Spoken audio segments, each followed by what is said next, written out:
Storm Watch 12 weather with meteorologist Mackenzie Lake.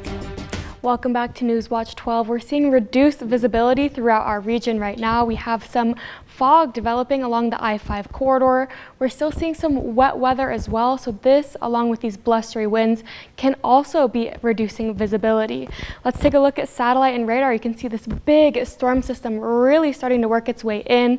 Heavy precipitation right now impacting those west side valleys. Snow levels have began to lower, so we're still seeing some snow down in Siskiyou County.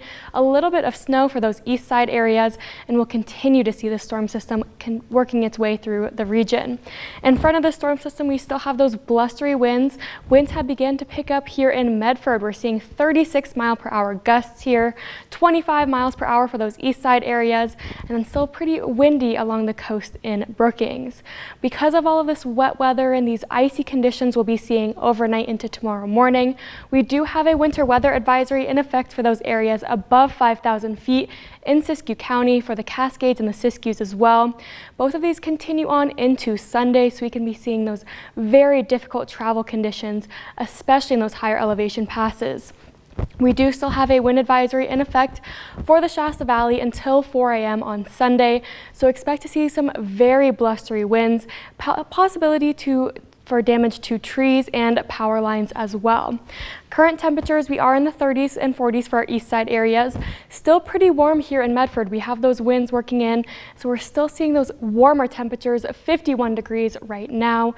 Those temperatures will still free fall for the night tonight, down into the 20s and 30s for our east side areas. Into the 30s along the I-5 corridor will still be above freezing here in Medford. Those snow levels that I mentioned earlier will continue to lower as we head on into Sunday. By around 4 p.m., getting down to 3,500 feet. So areas like Mount Shasta, Weed, and Union Creek could all be seeing some more wet weather and snow.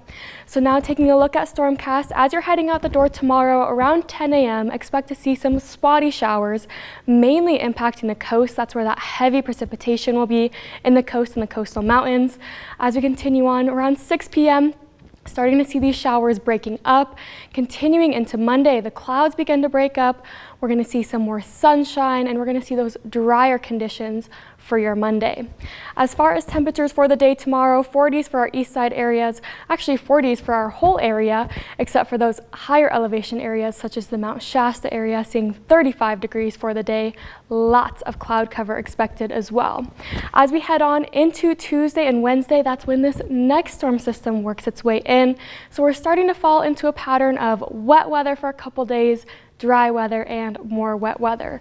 So now let's take a look at your 7-day forecast for the coast. 40s and 50s expected for this work week, except for Thursday, 60s, seeing those dry conditions.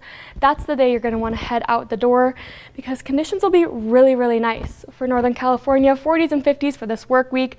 Cooler overnight lows down into the 20s and 30s. For the Klamath Basin, already seeing some snowfall right now. Can expect to see some more snowfall as you head on into Sunday.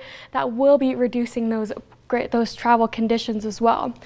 For the mountains, temperatures into the 30s and 40s. Going to be seeing windy conditions for your Sunday. Snow as well. We're already seeing those very poor driving conditions in the Cascade Passes. And then here in the Rogue Valley, 40s and 50s for this work week. Expecting to stay dry for your Monday, but then more wet weather Tuesday.